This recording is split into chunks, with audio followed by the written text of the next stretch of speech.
for the latest edition of Watership Down. We are at part 3, called Ephrathah, episode 30. A new journey. With the exception of Buckthorn and the addition of Bluebell, the rabbits set off from the southern end of the beach hangar early the next morning, where those who had left saddled forward with Hazel 5 weeks before. Hazel has said nothing more to persuade them, feeling that it would better simply leave things to set in his favor. He knew that they were afraid, and he was afraid himself. Indeed, he guessed the day, like himself, would not be free from the thought of Ephrathah and its grim Ausa. By working against his fear for their longing and need to find more does, the knowledge that there were plenty of does in Ephrathah. Then was their sense of mischief. All rabbits love to trespass and steal, and when it comes to a point, very few will admit that they were afraid to do so, unless, like Buckthorn or Strawberry on this occasion, they know that they were not fit, and their bodies might let them down in a pinch. Again, in speaking about his secret plan, Hazel had aroused their curiosity. He had hoped, with Fiber behind him, he could lure them with hints and promises, and he had been right.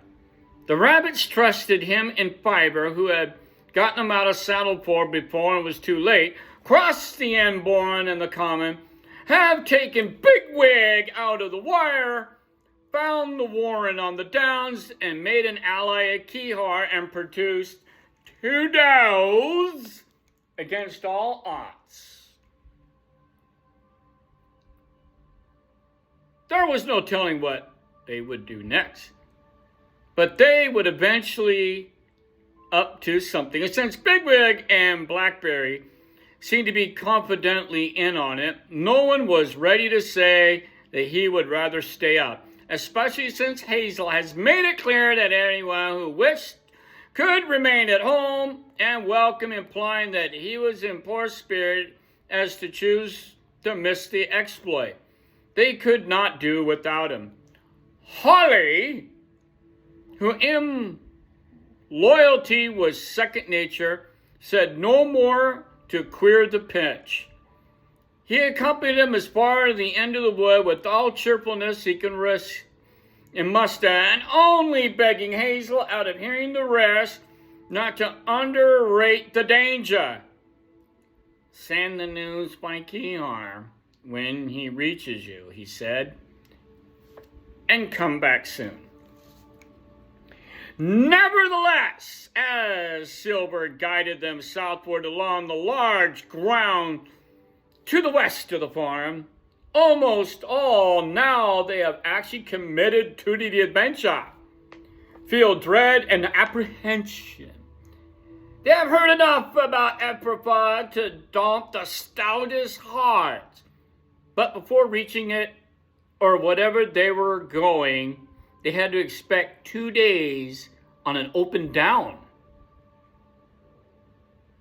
Foxes, stoats, weasels, and all of these might be encountered, and only recourse would be is flight above ground. Their progress was staggering and broken and slower, to which Holly had made with his picked band of 3. Rabbit strayed, took alarm, stopped and rest, and at times Hazel divided them into groups led by Silver, Bigwig, and himself. And yet they still moved slowly, like climbers on a rock face. First some, then others, taking the turn to cross the same piece of ground. But at least the cover was good. June was moving towards July and a high summer. The hedgerows and the virgins were at the rankest and thickest. The rabbits sheltered in the dim, green, sun-flecked caves of grass. Flowering marjoram and cow parsley peered about, spotted hairy stems of clumps of viper's bugloss, blooming red and blue above their heads. Pushed between them towering stalks of yellow milledin. Sometimes they scuttled along the open, amongst the open tapestry of self-healed chemistry and turmoil. You know, these things that this guy, Richard Adams, him and his friggin' flowers and vegetables and all that other stuff. Gosh, this guy. And somebody commented, this is not a kid's book. Bullshit.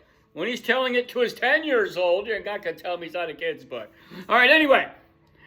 Had their journey been made in years gone by, they would have found the downs far more open, with outstanding crops, grazed close by sheep, and they would hardly had hope to have go far unobserved by enemies. But the sheep were long gone, and tractors have plowed great expanses for wheat and barley. The tractors, the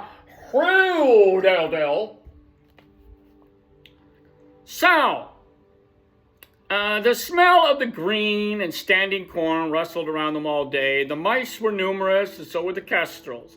The kestrels were disturbing, but Hazel had been right when he guessed that a healthy, full-grown rabbit is too large a quarry for them. In all events, no one was attacked from above. Unless, of course, you're, in England, yeah, they were attacked from above by stukas. So these kestrels would be like little miniature stukas. Huh? Anyway, sometime before 9:30 of the heat of the day, Silver paused in a little patch of thorn. There was no breeze, and the air was full of a sweet, shit-like smell of flowering composite of the dry uplands. My God, this guy!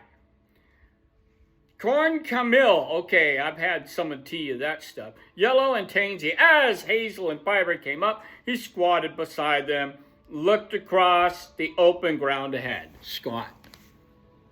Yo, bro, check that out. There, Hazel, he said. That's the wood that Holly didn't like.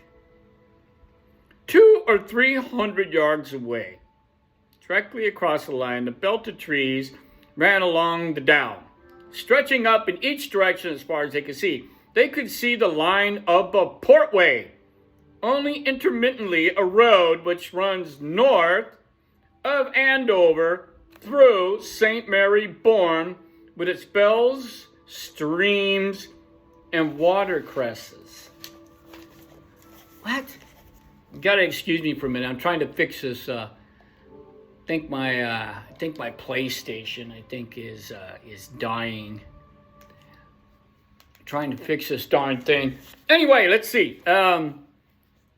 Through the Barley Road, across the downs, and to Tadley, and at last to Silchester. The Romans Caleva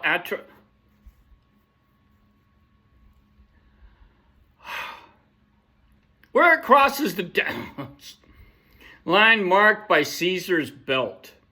A strip of woodland as straight as a... this guy, he's killing me, man. You're killing me, Richard Adams. You're killing me. Ah! Yeah. Okay. Strip of woodland as straight as narrow, indeed far more than 3 miles long. It is a hot noonday the trees of the belt were looped and netted with the darkest shadow. The sun lay outside and shadows inside the trees. All were still, have few for a few grasshoppers, following Flint's song of the yellow hammer on the thorn. Hazel looked steadily for a long time, listened with his raised ears, and wrinkled his nose at the unmoving air. I can't see anything wrong with it, he said at last. Can you, Fiber? No, replied Fiber. Holly thought it was strange kind of wood, and so it was. But there don't seem to be any men here. All the same, someone ought to go and make sure. I suppose, shall I? Ooh, Fiver's actually going to volunteer to do something. Holy cow. All right, Fiver, yeah. All right, I've got to try this just for a moment, folks. Give me a second. It is fixed. Finally. Okay, anyway, let me go on with this. So, Fiver. The third group have come up while Hazel had been gazing at the belt, and now all the rabbits are either nibbling quietly or resting, their ears laid flat. The light green sun and shade of the thorn thicket. How's that for a tongue twister? Say that 22 times fast. Is Bigwig there? Asked Hazel. Throughout the morning, Bigwig has seemed unlike himself, silent, preoccupied, with little attention for what was going on around him. If his courage had not been beyond question, it might have been thought that he was feeling nervous. During one long halt, Bluebell had overheard him talking to Hazel, Fiber, and Blackberry, and later told Pipkin that it sounded like all the world that Bigwig were being reassured. Fighting, yes, anywhere, he had heard him say, but I will reckon that this game is more in someone else's line than mine. No, replied Hazel, you're the only one that can do it. Remember, this isn't sport. If the farm raid was, everything depends on it. Then, realizing that Bluebell can hear him, he added, anyway, keep on thinking about it and try to get used to the idea. We must get on now. Bigwig had gone moodily down the hedgerow to collect his group. Yeah, I could see it. Old Bigwig is nervous. And now came out in the nearby clump of mugwort and flowering thistle joined Hazel under the thorn. What do you want? He asked abruptly. Kings of cats, Pifera, answered Hazel. Would you like to go and have a look at those trees? And if you find any cats or men or anything like that, just chase them off, will you? And then come and tell us if it's all right. When Bigwig slipped away, Hazel said to Silver, have you any idea how far the white patrols can go? What's the inside of the range yet? It must be the inside of the range. I don't know, but I guess they were. I guess that we were, said Silver. As I understand, the range is up to the patrol. Under a pushy sort of captain, a patrol can go out a long way, I believe. I see. Well, I don't want to meet a patrol if it can possibly be helped. And if we do, not one of them must get back to Africa. That's one reason why I brought so many of us. And by the way of avoiding them, I'm going to try to make use of this wood. Perhaps they don't fancy it any more than Holly did. But surely it doesn't run the way we want to go, said Silver. We're not going to Africa, though. We're going to find somewhere else to hide as near to it as we can safely get. Any ideas? Only that it's terribly dangerous, Hazel, said Silver. You can't get near Ephrata safely, and I don't know how you can begin to look for somewhere to hide. And then the patrol. If there is one, they're going to be cunning brutes. They might as very well spot us and not show themselves at all. Just simply go and report. That's called reconnaissance, not reconnaissance in force. Well, here comes Bigwig back again, said Hazel. Is it all right, Bigwig? Good. Let's get them into the wood and go down the length a little way. Then we must slip out on the other side and make sure that Kihar finds us. He's coming to look for us this afternoon, and at all costs, we mustn't miss him. Less than a half a mile away to the west, north, south, east, west, they came upon a spiny. What the hell is a spiny? Adjoining the southern edge of Caesar's Belt. To the west again was a shallow, dry, downland combe. Perhaps 400 yards across and overgrown with weeds and rough and yellowing summer tussocks. This guy and his flowers, man. Well, before sunset, Kihar came flying westward down to the belt, spotting the rabbits lying up, all amongst the nettles and the goosegrass. He sailed down and alighted near Hazel and Fiber. How's Holly? Asked Hazel. He's sad, said Kihar. He said you no come back. Then Miss Clover, she ready for murder. That means Clover is getting ready to get down and get knocked up with some kids. That's good, says Hazel. Is anybody going to do anything about it? Yeah, he's all to fight. Yep, everybody's going to be throwing down. The only available chick in the entire place. Oh, well, I suppose it'll sort itself out. What you do now, Miss Hazel? This is where you start helping, Kihar. We need a place to hide as near the big one as we can safely get. Somewhere where the other rabbits won't find us. If you know the country well enough, perhaps you can suggest something. Mr. Hazel, how close you want? Well, not further away than Nutzer Farm from the honeycomb. In fact, that's really about the limit. It's only one thing, Mr. Hazel. You go other side river and they not find you. Over the river? You mean we swim across? Nah, rabbits no swim the river. He's big, he's deep, no quick. But he's breach, seen under the plenty place to hide. He's close to water, like you say. I'm pretty good, huh? You think that's the best we can do? Is plenty trees, river. Other rabbits no find you. Well, what do you think? Hazel to Fiber.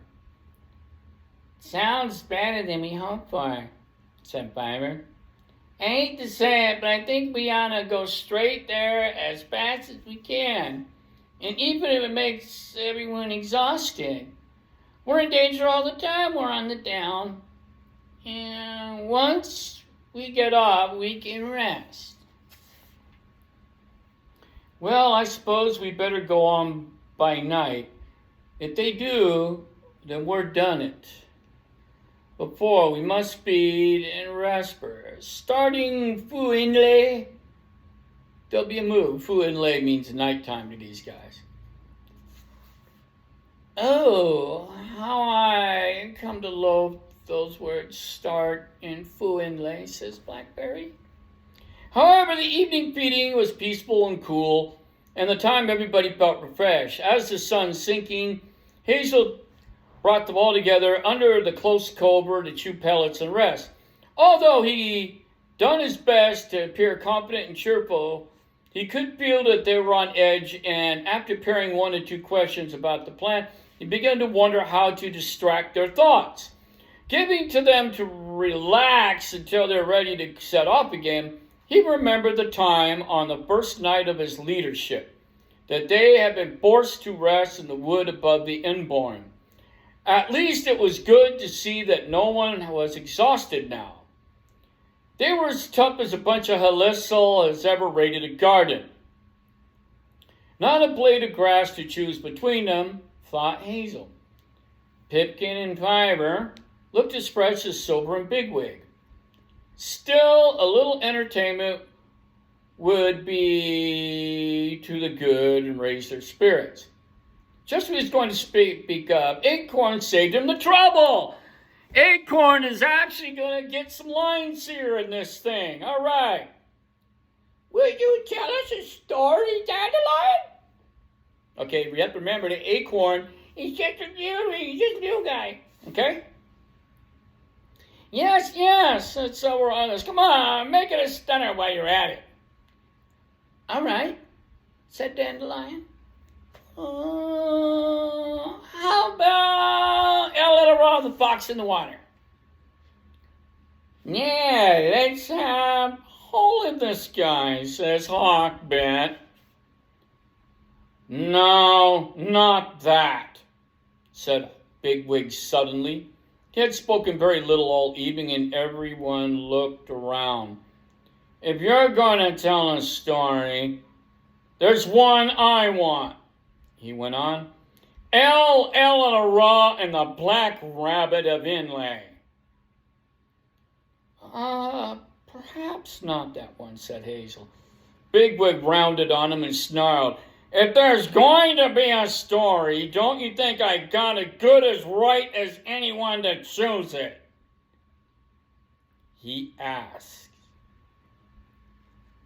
Hazel did not reply, and with a pause, during which no one else spoke, Dandelion, rather in a subdued manner, began. That is the end of this episode, number 30 of Ephrathah, The New Journey. All right. It took me over a month and a half to get this thing ready to go. The grumpy old guy is going to be the one that does the next chapter of Eleanor and the Black Rabbit of Inlay. And this is your Watership Down audiobook done horribly by me. Hua